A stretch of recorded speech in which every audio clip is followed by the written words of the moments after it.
역대급 세수 펑크 빨간불. 이게 지금 다 연결이 돼 있습니다. 지금 과학 좀 정부 출연 연구소들도 난리가 났죠. 네. 이제 과학기술 예산이 확 맞습니다. 줄어가지고. 그래서 구멍난 나라국간 대책이냐라는 건데 일단은 이제 전문 용어부터 좀 알아봐야 될 것 네. 같아요. 세수 펑크. 우리가 이제 시쳇말로 뭐라고 합니까?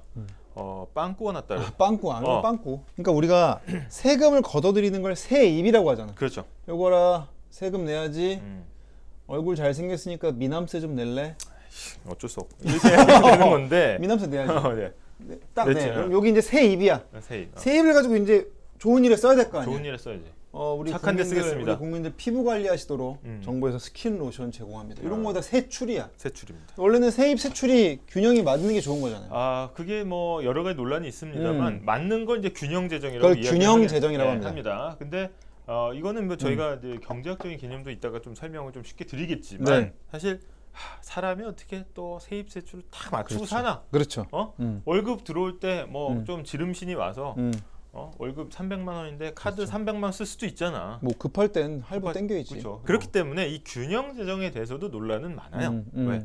아니야 5,000년 살 건데 너 어떻게 하루만 보고 사니? 그렇죠. 오늘은 그럼 우리나라가 지금 어떤 정도의 상황이냐? 네. 세수 펑크 어디까지? 아 60조 원 넘본다.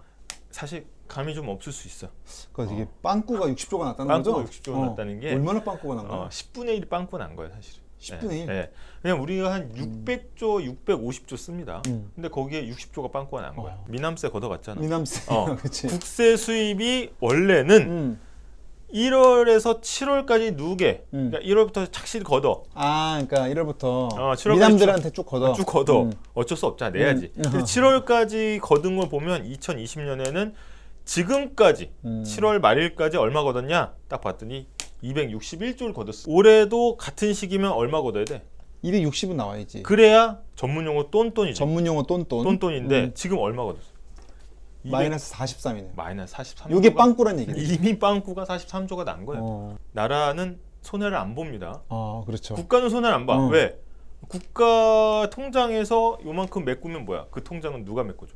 국민이 메꿔주는 국민들이 거기 때문에 메꿔야죠. 사실. 네, 과연 빵꾸가 어디서 났는지 이제 보는 거야. 범인이 누구야? 범인이 누군 잡는 어떤 거야. 놈이야? 나라라는 게 큰 변동이 없어요. 그래서 우리가 이제 나라 전체 통계를 보면은 찔끔 늘고 찔끔 줄고 그렇습니다. 그렇죠. 근데 16%면은 큰데. 엄청난 거예요. 자, 보면은 범인이 바로 잡힙니다. 자, 소득세. 사실은 소득세는 소득이 일어난 데다 내는 거기 때문에 소득이 줄면 나라도 어쩔 수가 없어요. 사실은. 그렇죠. 그렇잖아. 그러니까 소득세가 줄었어. 어. 근데 이거는 개인이고 그렇죠. 회사가 법인세입니다. 이건 더 줄었습니다. 더 줄었네. 회사도 회사를 세금 거두려고 갔어 국세청이. 근데 텅 빈 사무실에 사무직기만 덩그러니 나와 있어. 상속증여세는 제도의 영향을 많이 받아요. 부가가치는 소비랑 관련된 거고. 그렇죠. 근데 이 밑에 세 개를 다 합쳐봤자 어차피 될 게 아닙니다. 비빌 게 아니기 때문에 전체적인 액수로. 그러면은 개인의 소득을 높이고 네. 기업의 소득을 높여야지만 해결될 수 있는 문제인 본질적으로 지금. 이 관리 재정 수지라는 게 있습니다. 네. 그래서 좀 복잡한데. 이거 너무 어렵다. 관리 관리도 재정 어렵고. 수지는 뭐냐면 아주 간단해. 네. 이게 그냥 빵꾸가 얼만큼 났냐 사실은 이제 네네. 관리 재정 수지가. 네. 자 이제 염 총장이 월 200을 버는데 네. 카드를 300 썼어. 그럼 관리 재정 수지가 몇이야? 마이너스 100인 겁니다. 그러니까 내 마이너스가 난 거. 마이너스 난 거 얘기한 거예요. 정리 좀 해보자면 세금이 상반기만 딱 잘라봐도 네. 1월부터 7월까지만 뚝 떼봐도 지금 작년 이맘때에 비해 한 40조가 모자란다. 네. 모자란 거를 봤더니 소득이랑 기업의 실적이 악화된 게 큰 원인이다. 돈 없어서 못 냈다는 거예요. 돈이 없어 못 낸 거야. 그러니까 방법이 없어. 이거는 뭐 탈세도 아니죠, 그죠? 네. 근데 문제는 그걸 추이를 봤더니 당연하겠죠. 이제 쓸 곳이 점점 많아지니까 적자가 점점 늘어나는 추세를 보이더라. 빵꾸가 난 거고 빵꾸가 크게 났는데 네. 그게 돈 못 벌어서 빵꾸가 난 거다. 지금 그렇죠. 요 흐름이야. 요 지금. 흐름. 자, 근데 이제 왜 줄었는데 나오는 거네 이제. 자, 부동산 불황 여파 울산시 지방세수 감소. 여기 보이는 게 뭡니까? 부동산이 하나 걸리는 겁니다. 부동산. 자, 차이나붐. 딱 두 개만 꼽으면 뭐야? 두 개. 부동산과 중국. 차이나. 야, 부동산은 왜냐? 부동산은 소득과 기업 소득과는 관련이 없지만 사실 지지난해부터 네. 예전에는 세수가 너무 많이 들어와서 기재부가 혼났어요. 야, 너 똑바로 계산 안 해? 막 세수가 지금 50조가 더 들어왔잖아. 이거 어떡할 거야? 그렇죠. 초과 세수가 문제였어요. 맞아요. 불과 2, 3년 전만 해도. 그때 나왔던 말이 뭡니까? 영끌조, 그렇죠. 벼락 거지란 말 나온 거예요. 네. 나만 집 안 사서 바보 된 거 아니야? 이런 말 될 정도로 특히 맞아. 아파트 막 집 안 보고 막 사고 막 이런 것들도 많고 이러던 시절에는 한 번 살 때마다 뭐가 발생합니까? 거래세가 발생하죠. 세금 엄청 내야 돼. 취득세도 나가지. 취득세, 양도세, 양도세 뭐 나가지. 나옵니다. 그렇죠. 당시 이제 국세청 관계자 얘기를 들어보면은 계산을 못했대요. 그래? 네. 그럼 두 번째는 뭐냐? 기업 법인세, 사실 수출 감소. 수출 감소가 큰. 예. 수출 감소, 관세도 줄고. 그 다음에 사실 수출로 먹고 사는 나라에서 기업 실적은 사실 중국에 많이 의존하고 있었습니다. 그렇죠. 근데 야 이제 살아난다 했는데 어떻게 된 겁니까? 중국이 지금 고전하고 중국 있어요. 어렵잖아. 그러니까 우리나라 기업들의 실적이 전체 글로벌 시장에서의 기업 시장 실적보다 더 크게 줄어든 거예요. 중국 경기가 그럼 야 중국 하나 망가졌다고 우리나라가 그래도 수출 강국이 그렇죠. 힘들겠어 하지만 사실상 중국이 수출에선 거의 답니다. 이게 문제야 지금. 내년에 더 큰일입니다. 내년이 더 문제입니다 지금. 우리 본 게임은 내년부터. 튜토리얼이 지금 끝났어. 어. 튜토리얼 지금 끝나서 이제 오픈맵으로 지금 나갑니다. 이거야 지금. 튜토리얼은 죽진 않습니다. 어. 죽진 않습니다. 근데 본 게임 들어가면은 게임 오버가 될 수가 있기 때문에 본 게임은 내년부터다. 내년 법인세 징수 이중고 불보듯 이렇게 나와 있는데 자, 왜 그러냐? 아까 법인세 이야기를 하면서 당장 지난달 장사한 걸로 세금 안 매긴다고 했죠. 그렇죠. 그러면 작년 걸로 매기는. 작년 걸로 매기는 거야. 근데 장사가 안 된 게 언제야 지금? 올해. 올해가 망가졌어. 근데 2022년, 2023년에 적자가 크게 났어요. 그럼 그거 세수를 거두려면 이 기업이 2024년뿐만 아니라 그렇지. 그때 살아나서 2025년까지 좀 벌어두고 까고 나서 내야 되는 까고 거야. 나서 남는 게 있어야 사실 이제 세금이 걷는다. 그러면 이 내년은 뭐냐? 내년이 진짜 본 게임이다. 이런 얘기가 나오는 거야. 자, 그리고 부동산 경기는 더 위축이 됐습니다. 네. 그래서 거래세는 더 안 들어와. 아까 범인 둘이 뭐였어요? 부동산하고 중국이었는데 일단 부동산은 올해도 틀렸어. 법인세는 그럼 괜찮냐? 야, 이게 진짜 충격이에요. 네. 그러니까 삼성전자가 지금 매년 7조를 냈던 거 아니야, 세금을. 그렇죠. 이제 7조를 깔고 시작했던 거예요, 나라 입장에서는. 그러니까 삼성전자가. 삼성전자 7조 딱 탄탄하게 돗자리 있잖아, 그 매트리스. 매트리스. 푹신한 거 깔아놓고 그 위에 이제 했는데 지금 장판으로 바뀌었어. 장판이 이거 종이장이야. 새마을천으로 바뀌었어요. 새마을천 네. 거의 30분의 1 토막이 난 거죠 지금. 이거는 나라도 답이 없다는 거예요. 양도세도 줄어드는 거죠. 양도세도 뭐 자산이 올라야 팔아야 버는 게 양도세 아니겠어요. 네. 자, 그래서 다시 이제 범인들로 들어왔어요. 그래서 다시 이제. 국세 수입 현황을 쭉 보면은 올해 줄어든 게 보이시죠? 그렇죠. 이렇게. 그러면 여기 밑에를 한번 머릿속으로 상상해요. 2024년을 한번 상상해요. 지금 소득세 어떻습니까? 경기 나빠지면서. 사실 올라가기 어렵죠. 그러면 소득세는 그래 평타 친다 쳐. 법인세는 지금 아까 훨씬 줄어들죠. 이건 팍 줄겠어. 그렇죠. 올해 실적이 반영되면 소득이 없으면 소비를 할 수 있나요? 없죠. 소비도 줄어들고 부가가치세도 줄어들고 내년엔 더 심해질 거다. 이렇다 보니까 네. 정부가 내년 예산안을 발표할 때 네. 이걸 보고 예산을 짜 아니면 이걸 보고 예산을 짜. 야 이거 어쩔 수 없이 다 깎어. 그렇죠. 크게 덜어내야 되는 겁니다. 네. 그렇다 보니까 굵직한 국책 사업들부터 덜어내야 되는 거고 그 중에 하나가 일단 새만금이 하나 걸려든 거죠. 그러면서 또 줄어든 게 이제 R&D 쪽 아니겠어요? R&D 쪽입니다. 그래서 내년도 예산 한번 볼게요. 내년도 예산을 좀 보면은 네. 볼게요. 이렇게 된 겁니다. 네. 예산이 증가율이 쭉 나와요. 네. 대부분 예산이 얼마큼 늘어납니까? 네. 거의 두 자릿수 가깝게 늘어나잖아요. 그렇죠. 왜?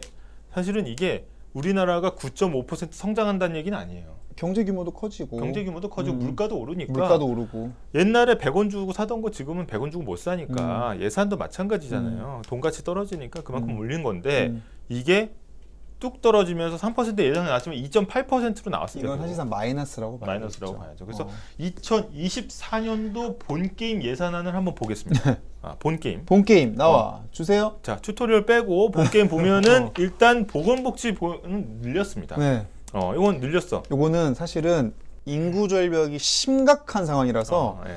이 결혼 출산 지원 예산이 많이 반영되면서 늘어난 겁니다. 네. 그렇죠?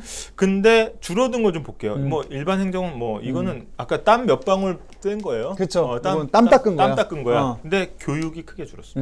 교육 크게 줄고 또 뭐 줄었냐? R&D입니다. R&D 많이. R&D, 리서치 앤 디벨롭먼트죠. 연구 개발이 사실은 이 실험실에서 쓰이는 그렇죠. 기초과학이나 이런 R&D 예산이 뭉텅 깎였다. 나머지는 조금씩 늘었지만 아까도 얘기했지만 전체적인 막대가 자체가 이제 작은 부분이기 때문에 크게 보시면 이제 요 보건은 늘고 교육과 R&D가 확 줄었다. 우리가 이제 장단기를 또 무시할 수가 없어요. 장단기 무시할 수 없어. 전체 그림을 한번 보겠습니다. 다음 전체 사진. 그림. 전체 그림은 오늘 탄탄해 구조가. 야 늘었잖냐? 2024년 얘기할 수 있지만 그렇지 않습니다. 늘어난 게 아니다. 늘어난 게 아닙니다. 늘어난 전년 대비 2.8%인데 물가가 3% 이상 올라요. 그러면 뭐야? 줄어든 실질적으로 마이너스. 자 그러면 이게 후폭풍을 좀 살펴봐야죠. 후폭풍을 좀 살펴봐야 됩니다. 그런데 이제 정부에서 이야기하는 거는 뭐냐면 중복 과잉 투자 예산은 줄였다. 그렇죠. 이렇게 얘기하지만 사실 자 보세요.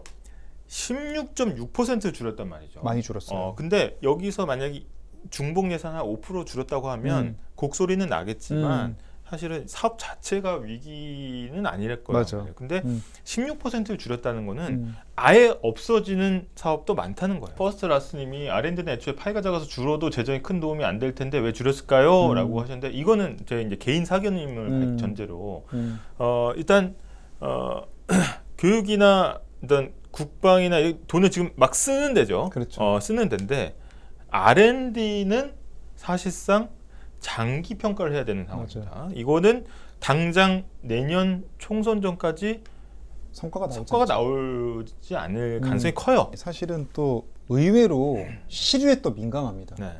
보세요. 국방 지금 북한의 미사일 위협 빼면 또 말라오잖아. 북한이 이런데 지금 내릴 수 있느냐. 산업 수출 망가지고 있잖아. 이거 이렇게 할 수 있느냐.